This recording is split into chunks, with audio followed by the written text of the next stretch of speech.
Hey, salut la team, on se retrouve pour l'event numéro 10. Du coup, vous avez vu, le décor n'a pas du tout changé par rapport à l'event numéro 9. Je les tourne d'affilée parce qu'on est un petit peu pressé par le temps. D'ici moins de 24 heures, je serai dans l'avion. Donc, si vous voulez, rien n'est préparé. On va essayer de speeder un petit peu. Event numéro 10 qui va être très très différent de ce qu'on a vu sur le 9 ou sur le 8 même. Sur le 8, je rappelle, on testait un petit peu le moteur. Sur le 9, on était sur quelque chose de beaucoup plus puissance sous fatigue. Là, on va tester un petit peu la capacité à maintenir sous fatigue, cette fois-ci de la gymnastique un petit peu complexe.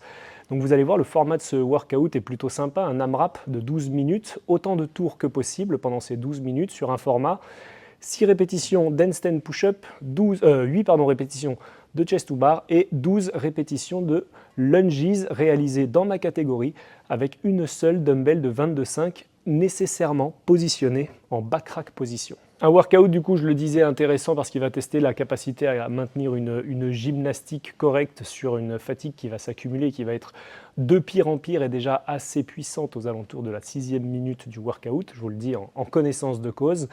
Les épaules vont chauffer sur le handstand push-up, le grip, les dorsaux sur les chest to bar et sur les fentes, on est plutôt sur un format assez cool en RX parce que du coup, back rack position, ça va crisper un petit peu les épaules, mais globalement on est sur les jambes qui sont plutôt tranquilles sur les deux autres mouvements.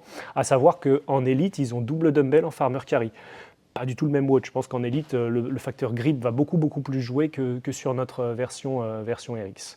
Donc du coup, capacité gym testée sur ce workout, capacité à être régulier sur 12 minutes et à avancer sans trop de break avec des transitions rapides, à maintenir une bonne forme sur les handstand push-up, notamment une puissante extension de manière à soulager un petit peu les épaules qui vont très vite congestionner, et aussi un très gros test sur les chest to bar. Chest to bar, 8 répétitions, c'est pas grand chose, mais c'est pas grand chose sur 5, 6, 7 tours. À la fin du workout, est-ce qu'on est en capacité de garder ces 8 chest to bar unbroken tout du long? Personnellement, ça a été compliqué sur le test que j'ai fait, donc effectivement, là, gros test gym sur les chest to bar. Les fentes, honnêtement, c'est plutôt cadeau à la fin de chaque tour. L'inconnu est classique, disposition des choses de manière à ce que les transitions soient rapides. On verra comment ça va se passer, mais de toute manière, moi je l'ai fait sur un format un petit peu circulatoire assez rapide et je pense que globalement ce sera faisable sur un format comme ça. Généralement, même les handstand push-ups se font directement en dessous de la barre, donc du coup les transitions vont être très rapides et d'ailleurs je pense qu'ils ont tout intérêt à faire ça. Ils ont dans le pays calculator monté le cran jusqu'à 17 tours et quelques, donc je pense qu'ils veulent que les transitions soient très rapides et ils veulent voir les meilleurs athlètes pendant 12 minutes enchaîner les tours et tourner de manière constante et régulière.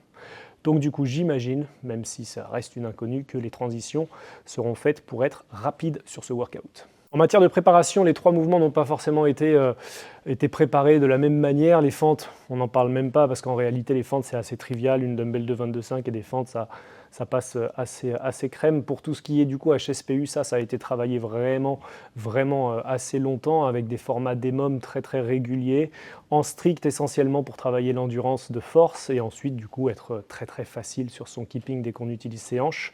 Donc du coup, des petits formats DEMOM sur 5 répétitions pendant 5 tours, puis la semaine d'après j'en mets 6, et puis 7, et puis 8, et je vois où ça bloque, et je travaille un petit peu ça. Donc globalement, j'ai répété ces schémas-là de manière à être extrêmement facile sur les HSPU, sur 6 répétitions, et effectivement, mon petit test de la semaine a confirmé que les 6 répétitions ne me posent absolument pas de problème.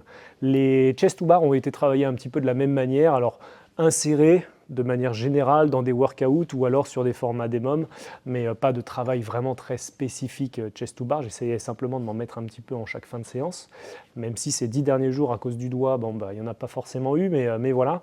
Je me suis fait un petit peu surprendre du coup sur le test avec les 3 derniers tours qui ont dû être breakés. D'ici à Dallas, peut-être que j'aurai le temps de me refaire une session un petit peu sympa et je pense qu'avec les conditions qui seront un petit peu plus favorables à Dallas avec un stade climatisé, je pense que ça ira un petit peu mieux que les conditions que j'ai pu avoir aux pentes. En matière de stratégie, du coup, je le disais, ça va être 12 minutes sur lesquelles il va falloir bouger le plus régulièrement possible sans vraiment d'à-coups.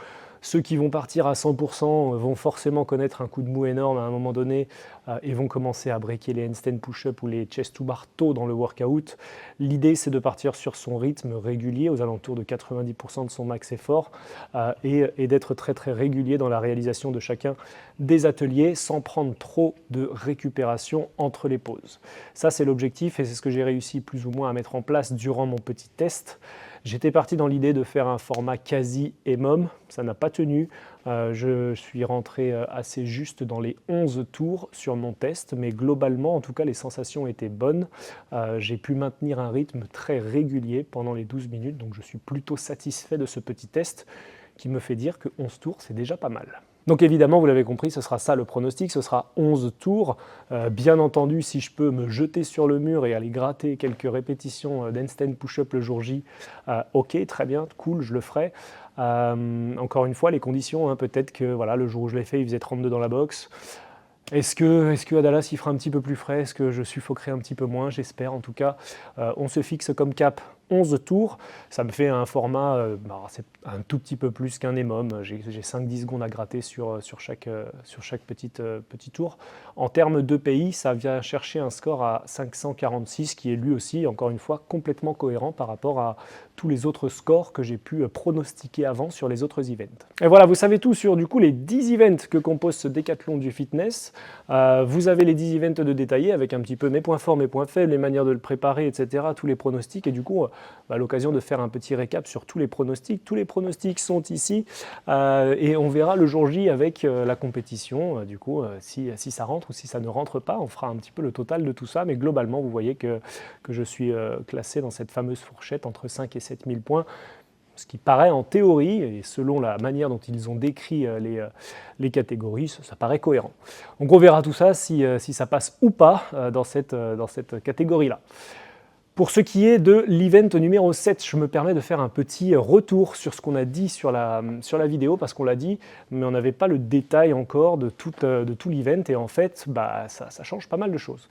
Ce que je vous ai montré en vidéo sur l'event numéro 7, c'était la Rhino plateforme de Rogue, mais l'ancienne, où on chargeait les poids, on avait des manivelles, etc., etc.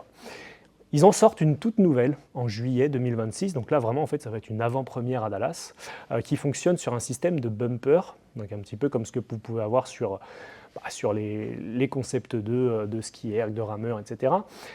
Vous avez un bumper qui va être en fait mis au maximum. Vous allez avoir une barre au milieu, clippée, et on va faire 5 répétitions avec la résistance de l'air. Le bumper n'a pas le droit d'être touché, ni l'écran même par l'athlète. On va rentrer dans la zone. Boum, première série de 5 répétitions, on relâche, on a 2 minutes de pause obligatoire et on refait une série de 5 répétitions. Meilleur score, c'est la puissance développée totale sur ces 5 répétitions et sur ces 5 mouvements. Interdiction de sauter sur la plateforme, les 2 pieds doivent rester ancrés au sol tout du long du mouvement sur une ligne qui est matérialisée par un petit scotch blanc a priori. Et donc du coup ça change un petit peu la perspective, si vous voulez, du test. Nous on s'attendait à gros truc de bourrin, deadlift, machin. Là on vient vraiment tester quelque chose d'un petit peu différent. La puissance, la capacité de développer de la puissance sur 5 répétitions avec un bumper standardisé pour tout le monde, sur une machine que personne n'a encore touchée. Donc du coup voilà, ça change un petit peu la donne. On voulait vous faire ce petit erratum pour que vous ayez un petit peu les infos. Globalement, du coup, de toute façon, vous regarderez la dernière vidéo. Myriam, elle essaiera de bien filmer cette séquence-là parce que ça va être assez drôle. Du coup, on ne sait pas du tout à quoi s'attendre là-dessus. Est-ce que la résistance va être absolument immonde? Est-ce qu'au contraire, il va falloir juste aller chercher des extensions extrêmement fortes pour faire monter ce total de puissance? Aucune idée, mais en tout cas, c'est un event que j'appréhendais beaucoup et qui au final me paraît super cool, super fun à tester. Je me dis ok, un truc tout nouveau, parfait, on va tester ça. Donc voilà pour les petites précisions sur cet event numéro 7. Désolé pour la digression. On va maintenant vous dire à très bientôt. Le prochain épisode, il sera forcément tourné à Dallas parce que ça part dans quelques heures. Donc du coup, on vous donne rendez-vous. N'hésitez pas à vous abonner pour suivre notre petite aventure et les prochains épisodes. On se retrouve en terre américaine. Ciao la team, à plus!